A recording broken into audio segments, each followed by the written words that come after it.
So you have recently been appointed as the CEO of Hoptroff, and you were previously the Chief Operating Officer. So if it's not a sort of loaded question, what's been your experience? Hopefully good, but what's been your experience of the company today? Well, I've really enjoyed working with the company, and obviously thrilled to be the CEO to take the business forward. I think we've got a highly skilled team of people working in the business. We've got an exciting product, and we're starting to build some real momentum in the market. So what's not to love? And in terms of your role going forward, clearly there's lots to do, but is there one or two things in particular you're most looking forward to do in terms of moving the company forwards as the CEO? Well, obviously spending quite a lot of time on both the sales side and the investor relationship side of the business, both equally as important as we grow.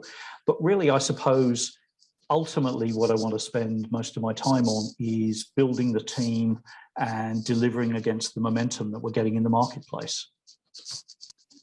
Okay, and in terms of the actual technology itself, so time stamping and synchronized time, the finance sector, I guess, is the sweet spot. Do you think that's going to continue to be the case? And I'm thinking, I mean, blockchain is beginning to grow rapidly in that space. Is that right, or is finance becoming less important as other things, which we'll go on to, are coming up as well? No, certainly finance is not becoming less important. It's a very important sector for us in the business, and really where we started. But we're also seeing some traction in other verticals, and obviously we're going to talk a little bit more about those going forward. Very focused on financial services at the moment, very focused on growing the business in that sector, but also expanding across other verticals.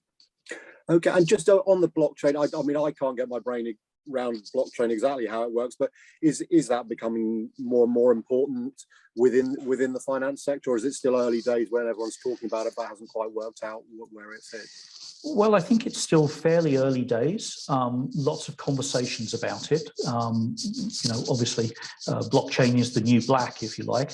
But I think we certainly have a role to play in blockchain, and we're keen to explore that going forward. But maybe some other areas first, some more obvious smart timing, time synchronization pieces to focus on first. But keen to start having those conversations about blockchain as well. And in terms of accurate timing, we've alluded to the fact earlier that there are other growing sectors. So I know everyone's been talking about driverless cars since I would say Noah built his ark, but it seems like quite a while, and we're still in fairly early days of that. That's an obvious application.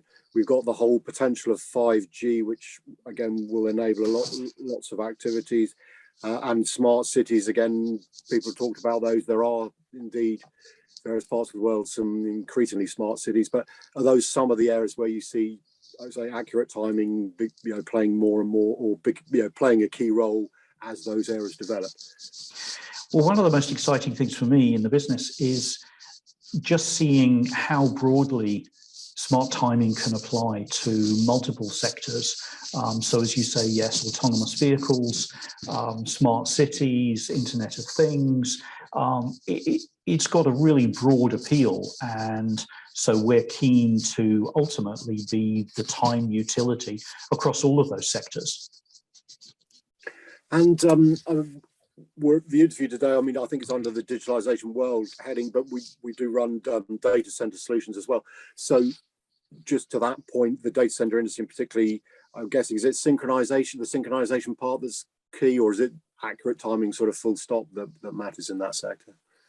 Well, as far as data centers are concerned, obviously because they have a full range of customers who utilize their services, it's a great opportunity for us to partner with data center businesses to service across all of the different financial services, IoT, all the different areas that data centers serve.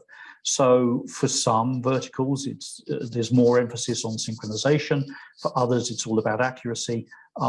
We want to be, as I said before, the utility for smart timing across all of those areas.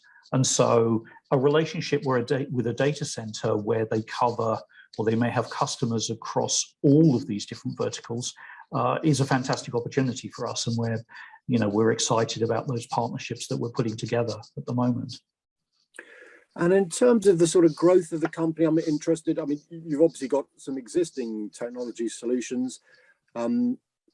Is your first priority, I guess, is it to develop more solutions, or is it more to broaden out, if you like, take the existing solutions and find more, or at least you know where all those applications, but I guess get to those markets, I guess grow yourself, marketing, whatever it is, just raise your profile so that when people need accurate timing, you're the name that springs to mind. Well, yes, I think you're right. It's the latter more than the former. We're always going to have an R&D arm within the business. There's always lots more to be done, more to be developed. And obviously our founder, Richard Hopshoff, is always thinking outside the box and coming up with new ideas. But fundamentally at the moment, it's about taking the solutions that we've developed and rolling those out and making them appropriate and applicable for more and more sectors. We've got a long way to go there in terms of scaling up the business, having more conversations with more customers and potential customers, and putting in place the smart timing solutions that we currently have. And in terms of that growth, I mean, is it too early? You've just arrived as CEO, but you do know the company. Have you already got some plans in place as to whether it's opening offices in certain locations, employing certain amounts of extra people in certain roles, or as I say, are you still sort of taking stock before you sort of roll out that roadmap?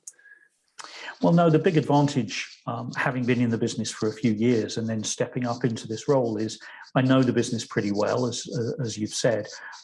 So we've got some fairly clearly defined plans inside the business as to how we want to grow. We have to do it carefully to make sure that we don't run before we can walk. But there are some key roles that I want to start filling. There's some expansion in terms of gradually adding in more timing hubs around the world so that we can cover more and more marketplaces. So, we've got a pretty well developed series of plans ready to go. Okay, and in terms of, I mean, if we were, which hopefully we may well do in a year's time, have this conversation again. Are you able to share? You clearly you don't want to give away any secrets that competitors might be listening to, but if we had that conversation, what would you like to have think? In terms of maybe opened a couple of offices, rather just any sort of general idea of where you'd like to be. Well, I think obviously the US market is a big opportunity for us. We've already got some people in the States, but obviously expanding, possibly opening up a West Coast office, but then also expanding into Asia more. We've got customers in Asia at the moment, but we don't have an office there yet. We're currently serving that out of our London office. But I think in due course, maybe as soon as over the course of the next year or so, opening an office in Asia would make an awful lot of sense. And this might be a little bit unfair, but sustainability and the supply, I mean, everyone, every industry supply chain at the moment seems to be, for various reasons, whether people admit Brexit is part of it or, whether it's the Ukraine and, energy prices, all that. There's a bit of I'm just wondering whether, sustainability has an impact on your business and your customers, and if there's any way what you do helps them, and also in the supply chain, is that something that has impacted you as so many others, or is that not so much an issue for yourself? Well, I think pretty much everyone around the world is impacted by all of the various supply chain issues that you've just outlined, and we're no different. I think one of the areas that we can help is that our solution, as far as a customer is concerned, is extremely green. So since we are a plug and play OPEX only solution, what it does mean is that our customers don't have to go out to the marketplace and buy atomic clocks. They don't have to fund the power and the cooling in data centers, put equipment into racks and that sort of thing, because we've already done that in our timing hubs. So effectively what some people like to say is you're renting access to our timing hubs, to our atomic clocks, so you don't have to deploy all of that equipment. There's no capex involved, and that helps. And our customers are encouraged by the fact that we are making them a little bit greener every time that we deploy with them. Okay, maybe just finally for folks who, particularly in those emerging sectors we talked about earlier, who are evaluating their options, what one or two pieces of advice, when it comes to accurate timing, which clearly is of critical importance in many applications, what bits of advice would you give to people, when they're assessing potential partners for that? Well, I think, as you say, the way the world is going, accurate timing is becoming more and more important, and it's something that, whether it's from a regulatory perspective or from an accuracy perspective, or simply because you think it would aid the efficiency of your operation, I'd really encourage people to think about the benefits that time could give to them. And obviously, we'd love to talk to anybody who's potentially contemplating deploying smart timing, because we happen to believe that our solution is a great way to go.